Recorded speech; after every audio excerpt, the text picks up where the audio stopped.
I'm Alan Power, and I'm a geriatrician. I'm from Rochester, New York in the US, and practiced for many years, particularly in aged care, but found that what I've been taught didn't really help me to support people living with dementia. In particular, it tended to lead doctors to overprescribe drugs like antipsychotic drugs and not really understand what people were trying to express. And so I just tried to think outside the square a little bit and come up with a different approach that would help me to understand how better to support people.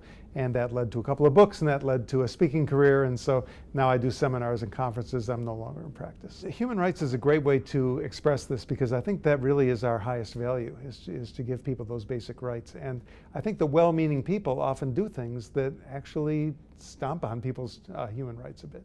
And it's not until you really focus on that and understand the experience of people with dementia, learn from them, that you begin to see those things. I certainly didn't see them years ago, and I'm more aware of them now. The three areas that are very common practice now that I looked at are, number one, the idea of describing people's expressions as behavioral symptoms of dementia, which suggests to me that the brain changes, the brain disease is causing people to feel and act the way they do, when there are many other aspects of the environment, the relationships, people's history that may be actually behind this. The difficulty I see with that is by seeing these as symptoms of brain disease, we ignore the relational, environmental, historical features that may drive people to respond the way they do. And it can actually be a slippery slope to medication use if you really believe that brain illness is what's causing people to express themselves that way. And I find that when you get to know the person's experience, begin to understand how they are experiencing the world, you see many root causes that are much deeper. The brain illness may enable distress by affecting our ability to cope with stressors or communicate, but the root cause is often in the relational environment and can be addressed that way.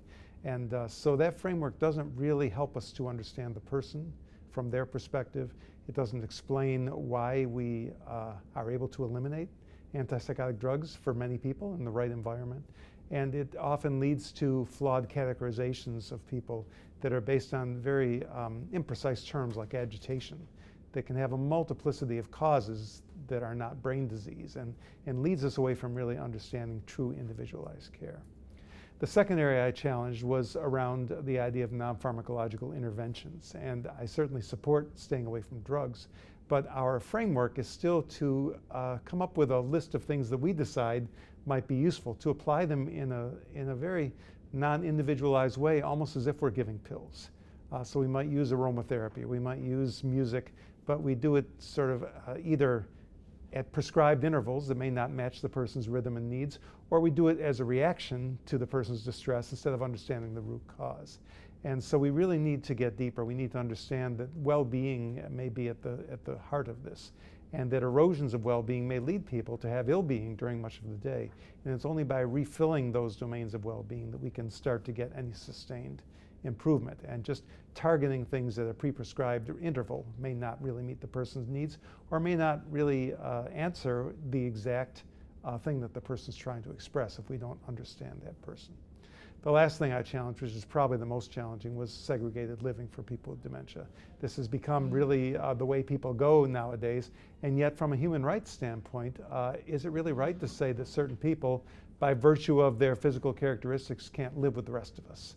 And when there are 100 different causes of dementia and 47 million people, each with a unique story, is it right to say that there's a place where they should live and there's a way they should be cared for? That's really the opposite of individualized relational care, as far as I'm concerned. So I gave several arguments for why clinically, ethically, demographically, this wasn't really the way that I thought we needed to go.